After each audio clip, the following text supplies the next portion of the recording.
आप सभी का हमारे YouTube चैनल पर हार्दिक स्वागत है। आज की इस वीडियो में आप जानने वाले हैं साल 2022 में लगने वाले चंद्र ग्रहण के बारे में। साल 2022 में कुल 4 ग्रहण हैं, 2 सूर्य ग्रहण और 2 चंद्र ग्रहण, जिनमें से साल का पहला ग्रहण जो कि एक सूर्य ग्रहण तक लग चुका है।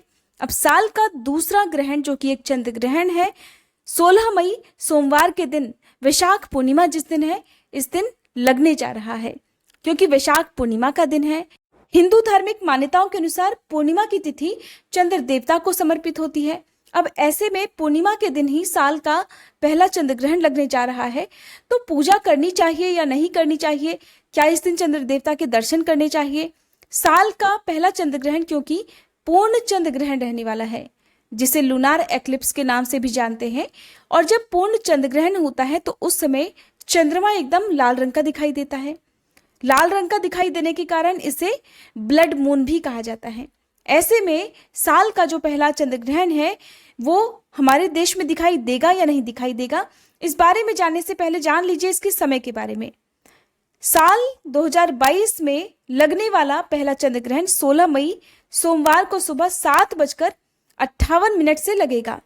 सुबह के समय ये ग्रहण लगने वाला है।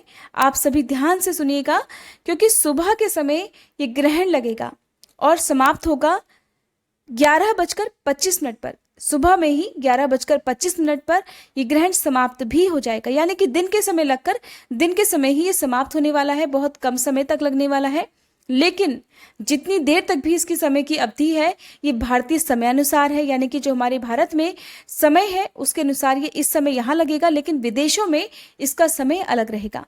अगर आप भारत से बाहर रहते हैं, क्योंकि ये पूर्ण चंद्र ग्रहण रहने वाला है, इसका सूतक काल भी मान्य होगा और सूतक संबंधी सारे नियमों के पालन भी किए जाएंगे। ऐसे में आप सभी के लिए ये जानना जरूरी है कि दुनिया के किन किन देशों में ये ग्रहण दिखाई देगा। विदेशों में जिस समय ग्रहण लगेगा उस समय वहां पर रात का समय होगा। ऐसे में दुनिया में दक्षिण पश्चिमी यूरोप, दक्षिण पश्चिमी एशिया, अफ्रीका, उत्तरी अमेरिका के अधिकांश हिस्से, दक्षिणी अमेरिका, प्रशांत महासागर, हिंद महासागर, अटलांटिक और अंटार्कटिका में ये ग्रहण दिखाई देगा। क्योंकि दिन का समय है इसलिए हमारे देश में ये ग्रहण दिखाई नहीं देगा। इसलिए आप बिल्कुल भी चिंतित ना हो। हमारे देश में जब ये ग्रहण दिखाई ही नहीं देगा तो इसका सूतक भी मान्य नहीं होगा। ऐसे में पूजा पाठ संबंधी जो भी आपको कार्य करने हैं वो आप आराम से कर सकते हैं। वैशाख पूर्णिमा के दिन आप चंद्र देवता की पूजा भी कर सकते हैं। गर्भवती महिलाएं बाहर भी जा सकती हैं। हालांकि जब भी पूर्ण चंद्र ग्रहण हो या आंशिक कोई भी ग्रहण हो, चाहे वो सूर्य ग्रहण हो या चंद्र ग्रहण हो, उसका कहते हैं कि कुछ ना कुछ असर जो है वो नकारात्मक असर वातावरण में जरूर फैलता है। इसलिए खासकर घर परिवार में यदि कोई भी प्रेग्नेंट लेडी है तो उसे ग्रहण की कुल अवधि में घर से बाहर निकलने के लिए मना किया जाता है। कुछ जरूरी काम ऐसे होते हैं जो भूले से भी ग्रहण की अवधि में नहीं किए जाते हैं, जैसे कि गर्भवती महिलाओं को ग्रहण की कुल अवधि में सोना नहीं चाहिए, कुछ भी खाना पीना नहीं चाहिए, जमीन नहीं कुरेदनी चाहिए, कोई पौधा नहीं उखाड़ना चाहिए, किसी भी तरह की कोई भी धारदार वस्तु प्रयोग नहीं करनी चाहिए, नाखून बाल इत्यादि नहीं काटने चाहिए। और ग्रहण की कुल अवधि में आपको किसी प्रकार का मानसिक तनाव भी नहीं लेना है, ना ही कलह क्लेश करना है। ग्रहण जब से जब तक लगता है तो उस समय तक आप अपने जिस भी भगवान को आप मानते हैं, जिस भी देवी देवता को आप मानते हैं, या जो दूसरे धर्म के लोग हैं, आप जिसमें भी विश्वास रखते हैं, आप उनका मन ही मन ध्यान कर सकते हैं। जैसे कि हिंदू धर्म के अनुसार गर्भवती महिलाओं को सलाह दी जाती है कि किसी भी विशेष मंत्र का, यदि आपने कोई गुरु मंत्र ले रखा है या आप किसी भी देवी देवता को मानते हैं, तो उनके मंत्र का आप मानसिक रूप से ग्रहण की अवधि में जाप कर सकते हैं। धार्मिक पुस्तकें आप पढ़ सकते हैं अपने अपने धर्म के अनुसार। तो ये सारे कार्य आपको कुछ ऐसे हैं जो ग्रहण के समय नहीं करने हैं और कुछ काम ऐसे होते हैं जो कि करने चाहिए। ग्रहण की समाप्ति के बाद हर किसी को चाहिए कि वो स्नान जरूर करे, चाहे ग्रहण हमारे देश में लगा हो या ना लगा हो। और वैसे भी पूर्णिमा का दिन है तो पवित्र नदियों में स्नान करने की तो वैसे भी आज के दिन परंपरा है। ऐसे में ग्रहण की समाप्ति के बाद भी आप स्नान करें और गर्भवती महिला के हाथ से कुछ ना कुछ दान जरूर दिलवाएं। ऐसा करने से होने वाले बच्चे को आशीर्वाद भी प्राप्त होता है, क्योंकि पूर्णिमा के दिन किया गया दान कई गुना पुण्य प्राप्त कराता है। पितरों को अगर प्रसन्न करना चाहते हैं तो पूर्णिमा के दिन पवित्र नदियों में स्नान करने के साथ ही 1 लोटा जल सूर्य देवता को अर्पित करें।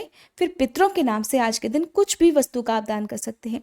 गर्मी का मौसम है, आप पानी से भरे हुए बर्तनों का दान कर सकते हैं, मिट्टी के घड़े का दान कर सकते हैं, मौसमी फलों का दान कर सकते हैं, सब्जियों का, फलों का, मिठाइयों का, कपड़ों का, छतरी का दान आप कर सकते हैं।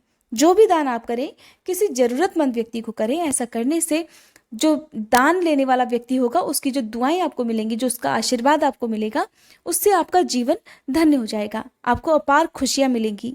अगर बात करें कि वैशाख पूर्णिमा के दिन ये ग्रहण लगने वाला है तो हमें पूर्णिमा का व्रत क्या इस दिन रखना चाहिए, तो देखिए मैं आपको बता दूं कि अगर आप पूर्णिमा के बारे में जानना चाहते हो तो इसकी वीडियो भी अलग से हमारे चैनल पर अपलोडेड है।